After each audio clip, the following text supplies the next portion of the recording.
Tudo bem, pessoal? Hoje comentário sobre Cobweb. Toque, toque, toque, Ecos do Além, filme dirigido por Samuel Bowling. E se você acha que já tomou uma decisão estratégica muito errada na sua vida, vou te apresentar esse caso aqui para você repensar.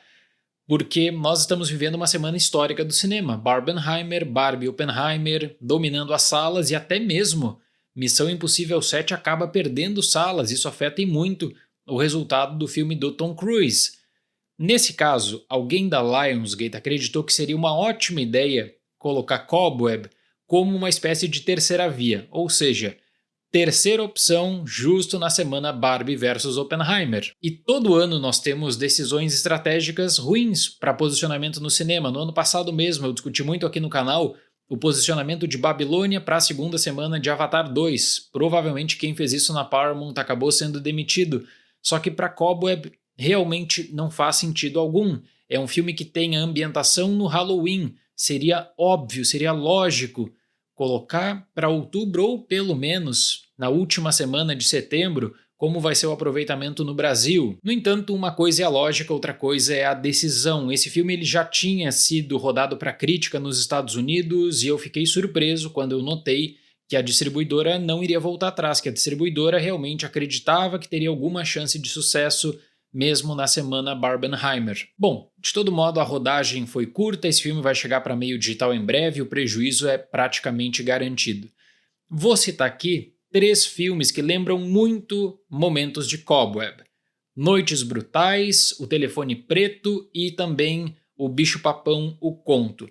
São 3 casos de filmes que lembram muito na ambientação e também no direcionamento da narrativa, porque Cobweb, no geral, é o filme que tem um protagonista interessante, tem uma ambientação que sustenta 10 minutos na introdução e que depois entra naquele caderninho de clichês do terror quando você tem uma criança como protagonista. Ele até te direciona para um pensamento lógico, bacana de desenvolvimento que infelizmente não acontece por diferentes questões. A primeira é da praga do terror contemporâneo de não conseguir sustentar uma história por conta própria, mas sim de abrir uma porta olhando para o futuro, do tipo, será que esse filme aqui consegue gerar interesse por uma sequência?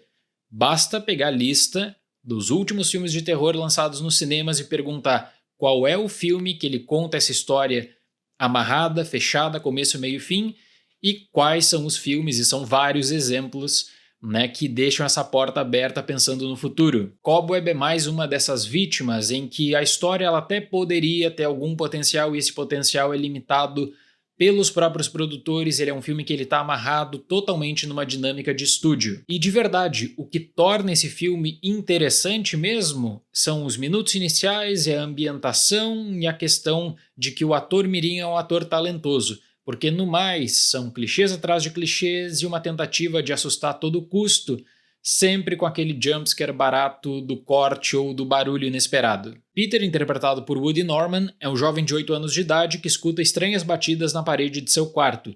Ao questionar seus pais sobre a situação, ele nota que o caso pode revelar um segredo com gravíssimas consequências. Eu gostei muito da atuação do ator Woody Norman, é o único destaque na verdade de Cobweb.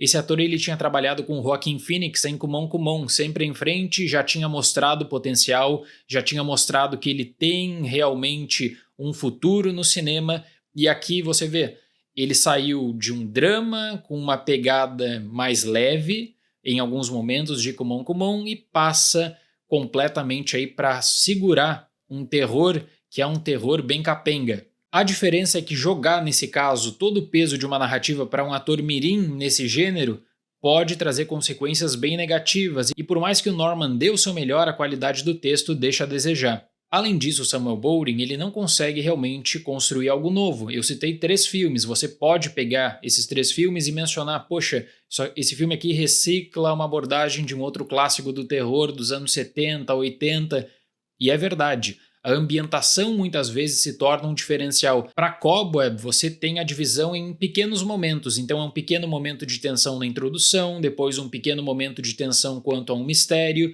depois o pequeno momento de tensão sobre como um jovem vai lidar com uma situação, como que a descoberta vai afetar sua rotina. E um outro problema, como eu falei, são as sequências de sustos sem qualquer inspiração.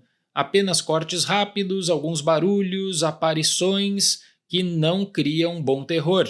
Tem uma outra praga do terror contemporâneo que é o uso do CGI. Nós já tivemos grandes filmes de terror que realmente não tinham investimento algum, em que aí você tem uma solução criativa dos realizadores de buscar por diferenciais. E os diferenciais muitas vezes são uma abordagem criativa quanto a efeitos práticos, quanto trabalho de maquiagem e penteado. Isso poderia fazer toda a diferença para um filme como Cobweb. E qual é a opção que eles tomam? Olha, eles vão para o caminho que teoricamente seria o caminho mais fácil de jogar tudo para o CGI. Jogar tudo para depois, para pós-produção tentar salvar. E o terror de Cobweb não é necessariamente no filme, mas é de imaginar que um profissional do mercado realmente acreditou, depois de uma série de fracassos recentes, e isso piorou muito no período da pandemia, que o CGI pelo CGI apenas geraria algum susto. O tipo de efeito especial usado no filme desvaloriza a produção, e talvez a equipe tenha notado em algum momento pela abordagem quanto à ambientação, que você sempre vai ter aquele cenário muito escuro, que é o escuro para esconder o mal feito, é aquele escuro para esconder a precariedade gráfica e a precariedade do cenário. Eu costumo dizer que o período de Halloween pro terror abre portas para a criatividade, em que você pode estabelecer micro-histórias com uma atenção às vezes em um local e não precisa fugir de um local. E parece que Cobweb tem como missão fechar cada uma dessas portas. Cobweb, apesar da presença de um bom ator mirim, se perde completamente na história entre buscar por algo original e ficar justamente completamente envolvido com uma dinâmica de estúdio de sempre mirar também para uma continuação. Para Cobweb, nota 4. Como eu disse, esse filme já tinha sido exibido para crítica nos Estados Unidos há algum tempo e mesmo assim a distribuidora, observando as projeções de Barbie e Oppenheimer, decidiu manter como uma opção o que, eu não preciso falar, né?